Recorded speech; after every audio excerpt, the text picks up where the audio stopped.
இந்த கோயிலில் குற்றம் நடந்துன்னு சொன்னாங்க. இது சம்மந்தமாக நான் படித்து பார்த்தேன். படித்து பார்க்க போகும்போது மேலே மலை கோயில் ஒரு கோயில் இருக்குது இல்லையா, அங்கே ஈஸ்வரனுக்கு ஒரு பெயர் இருக்குது. இங்கே ஒரு கோயில் இருக்குது, இங்கே ஈஸ்வரனுக்கு ஒரு பெயர் இருக்குது. இந்த பெயர்களில் இருக்கக்கூடிய மலையில் எதுவுமே இல்லைன்றாங்க. அதாவது பிரதான தெய்வமும் இல்லை, ஐயாவோட கன்சார்ட்னு சொல்லக்கூடிய உமையாள் அவங்களும் இல்லை. இந்த கோயிலை வந்து திருப்பணின்னு சொல்லி 2013 ஆரம்பித்து 2016 முடிச்சிருக்கதாக சொல்கிறாங்க. இப்போ முடிச்சிருக்க போகும்போது நல்லா கவனிங்க, புராதன கோயில் ஒரு கோயில் இருக்குது. அது எவைன்னா 100 வருஷத்துக்கு மேற்பட்டது.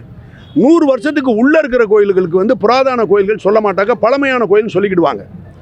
இந்த புராதன கோயில்களை சீரமைக்கிறது ஆங்கிலத்தில் ஒரு வார்த்தையெல்லாம் சொல்லுவாங்க, தமிழில் திருப்பணிம்பாங்க. இவைகள்லாம் திருப்பணிங்கிற வார்த்தையை நீங்கள் தப்பாக எடுத்துடக்கூடாது. அது நல்ல வார்த்தை. திருப்பணிங்கிறது மேலே இருக்கக்கூடிய குடம், அதாவது ஸ்தூபிம்பாங்க. அதுக்கு அபிஷேகம் பண்ணி அது பண்ணுறதுக்கு மட்டும்தான் திருப்பணி. மற்றதுக்கெல்லாம் வந்து புராதன கோயில்களை புனரமைக்கணும். அதுக்கு ஆங்கிலத்தோடு சொல்லுவாங்க ரீஹாபிலிட்டேஷன் சொல்லுவாங்க, ஆர் கான்சர்வேஷன் சொல்லுவாங்க. கான்சர்வேஷனுங்கிறது ஆங்கிலத்தில் சரியான கரெக்ட் வார்த்தை.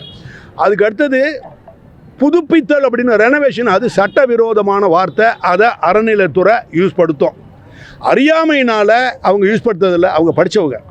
ஸோ இந்த கோயில்கள் எல்லாமே புராதன கோயில்கள். கான்சர்வேஷன் தான் பண்ணணும். கான்சர்வேஷன் பண்ணணும்னா அறநிலைத்துறை பண்ணலாமா வேண்டாமா அப்படிங்கிற கேள்வி நீங்கள் தான் கேட்கணும். இருந்தாலும் பரவாயில்ல, உங்களால், ஏன்னா இதில் ரொம்ப நாள் இருக்கிறதுனால டீப்பாக உங்களுக்கு தெரியாமல் இருக்கும். கான்சர்வேஷன் பண்ணலாமா பண்ணக்கூடாது, யார் பண்ண, இதான் சார் மெயின் மேட்டர். இப்போ இந்த கோயிலை வந்து இப்படிப்பட்ட 100 வருஷத்துலேருந்து 400-500 வருஷத்துக்கு புராதனமான கோயில்களை அறநிலைத்துறை வந்து கான்சர்வேஷன் அப்படின்னா புனரமைத்தல் செய்யலாமா இல்லையா, யோகிதை இருக்கா இல்லையானா, தெய்வத்தின் சத்தியமாக யோகிதையே அவங்களுக்கு கிடையாது. அப்புறமேல நீங்கள் பேசக்கூடாது. அவங்க இப்படி பண்ணிட்டாங்களே அப்படி பண்ணிட்டாங்களே அந்த பணம், அந்த குற்றச்சாட்டில் முதல்ல அருகதையே கிடையாது. அப்போ கான்சர்வேஷன் பண்ணதுன்னா அடுத்த கேள்வி, ப்ரெஸ் நீங்கள் கேட்க வேண்டிய கேள்வி, ஐயா ஒத்துக்கிறோம், நீங்கள் சொல்கிறத ஒத்துக்கிறோம், ஆனால் ஒரு கண்டிஷன் இருக்குது. இன்னொரு கேள்வி கேட்குறோம், யார் சார் அதை பண்ணணும், சட்ட ரீதியாக யார் பண்ணணும் அப்படின்னு ஒரு கேள்வியை கேட்டிங்கன்னா, இவங்க அறநிலைத்துறை சட்ட ரீதியாக பண்ணவே முடியாது. அறங்காவலரோ அங்கே இருக்கக்கூடிய எக்ஸிக்யூட்டிவ் ஆஃபீஸரோ ஜாயின்ட் கமிஷனோ பண்ணக்கூடாது. பண்ணுனா ஏமாறி அதிகாரிகள் இன்றைக்கி பதவியில் இருந்தால் தூக்கி உள்ளே வச்சுருவேன், சத்தியம்.